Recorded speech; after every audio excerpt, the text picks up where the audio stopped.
नमस्कार। बिहार विधानसभा में एएसओ के पोस्ट के लिए जो वैकेंसी निकला था उसको फॉर्म भराने का डेट कब से है, क्या है, पूरा विस्तृत जानकारी आपको हम बता रहे हैं। अच्छी नौकरी है, बिहार विधानसभा की नौकरी है। सीटों की संख्या हालांकि कम है, 54 सीट है, लेकिन रॉयल जॉब है। बिहार विधानसभा के एएसओ की वैकेंसी की समय देखिए, बिहार विधानसभा में सचिवालय सहायक यानी प्रशाखा पदाधिकारी और सहायक अवधायक के रिक्त पदों के लिए आयोजित होने वाली प्रतियोगिता परीक्षा विज्ञापन संख्या 1/2024 है। रजिस्ट्रेशन ऑनलाइन है। 29/1/2024 को 11 बजे पूर्वाह्न से शुरू होगा। आवेदन करने की अंतिम तिथि है 15/2/2024। परीक्षा शुल्क का भुगतान है 17/2/2024। और यह जो आपको सूचना दिया गया है, यह सूचना आपको पहले भी आया था, लेकिन आपको स्पष्ट शब्द में बता दें कि इसके जो फॉर्म भरने का डेट कब से किया गया है, 29/1/2024 के अपराह्न 11 बजे से आप फॉर्म भरिएगा। इसके परीक्षा के पूछने का पैटर्न क्या है, पैटर्न पर हम कुछ चर्चा कर देते हैं। पैटर्न क्या रहेगा, इसमें पैटर्न हिंदी रहेगा और सब्जेक्टिव टाइप के क्वेश्चन पूछे जाएंगे। बिहार विधान परिषद में जो क्वेश्चन पूछे गए थे, हो सके वही पैटर्न पर क्वेश्चन इसको लिया जाएगा। बिहार विधान परिषद में संक्षेपण था, इसका एस्से था और हिंदी का था। इसके बाद जीके का भी कुछ ऑब्जेक्टिव रहेंगे, कुछ सब्जेक्टिव टाइप के क्वेश्चन इसमें पूछे जाएंगे। आप बिहार विधान परिषद के प्रश्न पत्र को आप देख सकते हैं। हो सके वही मॉडल पर इसका बिहार विधानसभा में पूछा जाएगा। लेकिन फिर विज्ञप्ति के लिए आप उसी ढंग से आप तैयारी करेंगे। आपको इसके विषय में मुझे जानकारी मिली, आपको डालने का प्रयास किया। फिर मिलते हैं अगले वीडियो में। फिर आपको प्रारंभिक परीक्षा में यहाँ पर 1 मिनट और चर्चा कर दे। अनारक्षित के लिए सीटों की संख्या कितनी है? सीटों की संख्या अनारक्षित 0 है। आर्थिक रूप से कमज़ोर वर्ग के लिए 4 सीट है। EWSC के लिए 13 सीट है और पिछड़ा वर्ग के लिए 11 है, माने कुल 50 सीट आपको दिया गया है।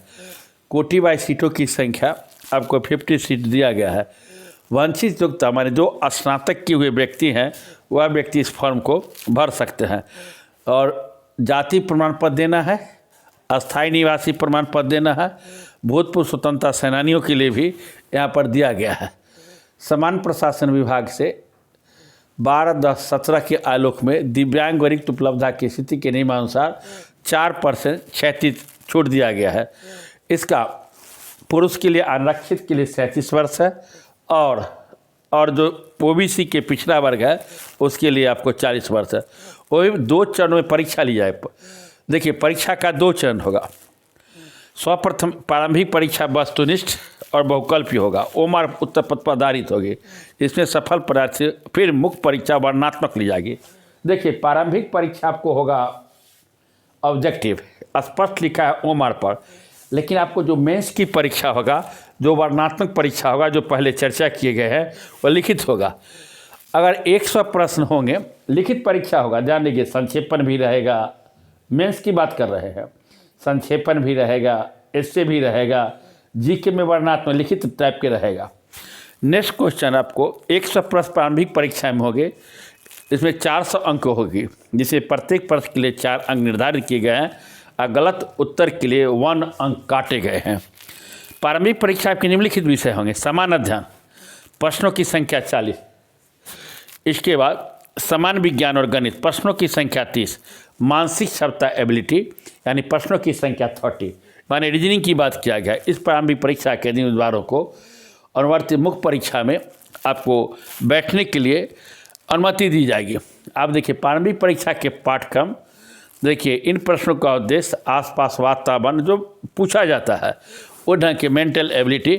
मुख्य परीक्षा के समय प्रारंभिक परीक्षा के बाद कुल उपलब्धता प्रारंभिक परीक्षा के 10 गुना लिया जाएगा। अगर 50 सीट है तब 500 विद्यार्थी को लिया जाएगा आपको मेंस के लिए।